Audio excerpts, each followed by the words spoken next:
This episode is brought to you by Water Treatment Solutions, offering premium water recycling systems custom-built for the stone, concrete, and glass industries. Join the growing group of satisfied customers now recycling nearly 1.4 billion gallons of water every year. Find out more at www.watertreatmentonline.com. Hi, I'm Kay Shipper with the latest from Radio Stone Update. A new Fredonia Group analysis finds the U.S. landscaping products market saw strong growth in 2020, including an acceleration of outdoor living projects. Following rapid growth during the pandemic period, demand for landscaping products is expected to continue to rise at 2.6% annual rate through 2025. That should take the market to $10.7 billion, according to the Cleveland-based research group's new landscaping products study. The study also expects that as the effects of the pandemic slacken, professionally installed work will outpace the DIY market. Hardscaping will maintain its market lead, and lighting products and pots, planters, and raised beds will also see healthy growth, all stemming from the pandemic-driven acceleration of outdoor living and gardening trends. Outdoor spaces are still seen as providing a safe alternative to crowded public spaces and indoor gatherings, as well as space for socializing and entertaining.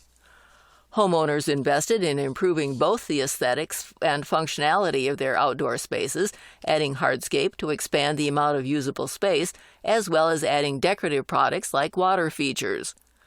Through the remainder of this year, demand for landscaping products is expected to remain elevated and continue to grow as consumers continue to spend more time and money on their households. In some cases, renovations made last year will spur larger projects. Looking ahead to 2022 to 2025, professional installations will continue to grow at above-average rates. The pandemic gave consumers time to analyze ways they could improve their homes, while record-low interest rates and cash from stimulus checks will help fund further investments in homes. The trend also expands beyond the residential backyard. More commercial property owners are placing emphasis on creating outdoor spaces that can serve their needs, with business owners and property management companies seeking to provide customers with space to dine and socialize outdoors or improve aesthetics. Copies of the study are available at fredoniagroup.com/industry-study/landscaping-products-4151.htm.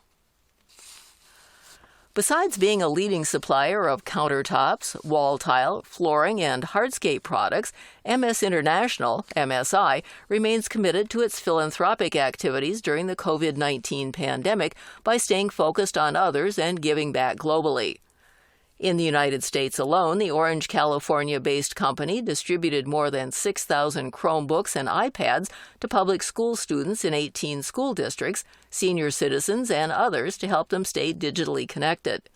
The company also distributed more than 300,000 face masks and 50,000 face shields to hospitals, schools, and shelters. And MSI gave 400 man-hours to vaccination logistics and administration and was a catalyst for vaccinating more than 15,000 people. In India, through MSI's global resources, the company sourced and distributed 13,000 oxygen concentrators, as well as donated funding to companies manufacturing oxygen. And the company funded vaccines for more than 50,000 people. In total, more than 18 million lives were positively impacted through relief efforts in that country.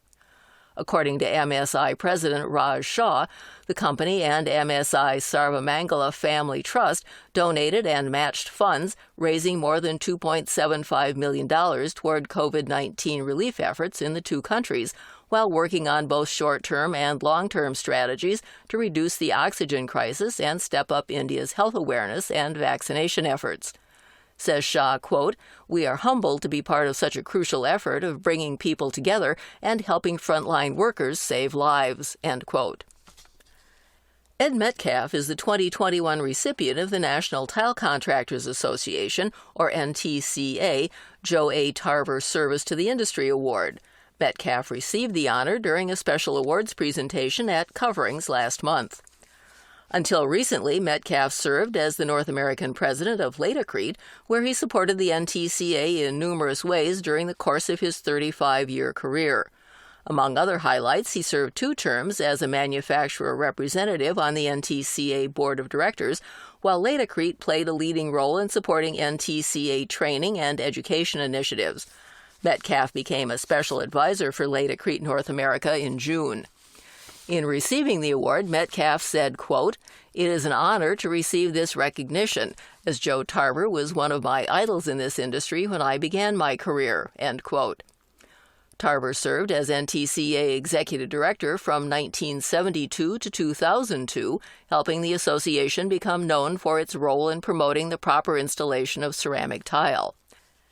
NTCA's current Executive Director, Bart Batiga, says he can't think of a time when Laticrete did not support a major initiative when asked for help, and adds Metcalf is primarily responsible for much of that support. A recent analysis of England's Stonehenge monument is helping experts understand why the structure is so durable. A core sample taken years ago from one of its slabs suggests just why it's withstood the test of time so well. The analysis shows the material to be 99.7% quartz crystals, making them practically indestructible, according to a new study made possible by the efforts of the late diamond cutter Robert Phillips. Back in 1958, as part of repair work at Stonehenge, he drilled into what's known as Stone 58 as part of the work to re-erect a fallen trilithon of 3 stones. When the work was done, Phillips was allowed to keep one of the 3.5-foot cylindrical cores as a souvenir. He returned it 60 years later, allowing experts to conduct destructive testing on half of the sample. Taking new samples from the protected monument is prohibited. David Nash, a professor of physical geography at the University of Brighton and co-author of the study, calls getting the core sample very much the holy grail for researchers. Working with experts from the British Geological Survey, English Heritage, and the Natural History Museum in London, the core and a second sample from the Salisbury Museum in England were subjected to X-ray and CT scans. Examining the scans under a microscope, researchers found tiny grains of quartz arranged in an incredibly strong interlocking matrix of crystals, providing an ideal building material. Dating of the stones shows they are largely composed of eroded sediments from the period between 23 and 66 million years ago. However, they also incorporate material from 2 previous periods, one dating back to possibly 1.6 billion years ago. The core has already allowed Nash and his team to solve the origin of its monolithic stones. Testing of the core allowed researchers to identify the stone's geochemical fingerprint and match it to stone slabs from a specific location from the chalk hills of Marlborough Downs known as the West Woods. It's believed Stonehenge was erected in 2 phases between 4,500 and 5,000 years ago. In other news from around the industry, American Standards Organization ASTM International's Dimension Stone Committee, C18, is holding a symposium October 6th at the Atlanta Marriott Marquis Hotel.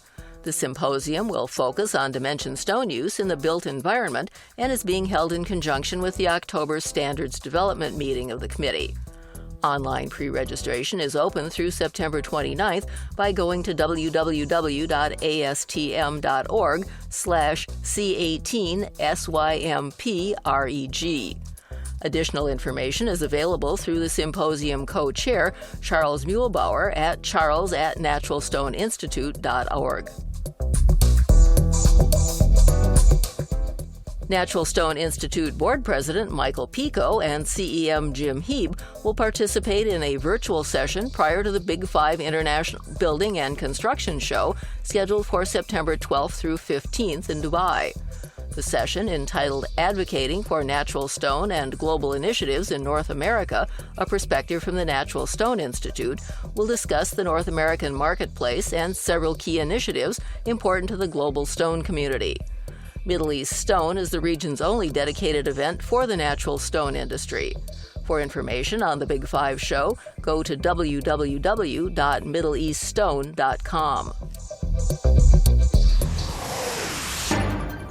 Remember, you can keep up with what's going on globally in the hard surface marketplace with our monthly magazine, Hard Surfaces Report.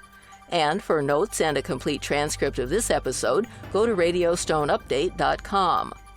I'm Kay Shipper for Radio Stone Update, and we'll see you here again soon.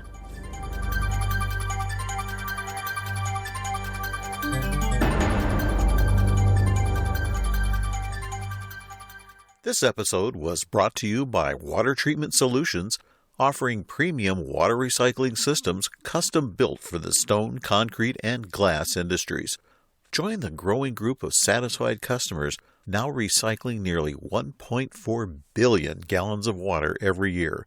Find out more at www.watertreatmentonline.com.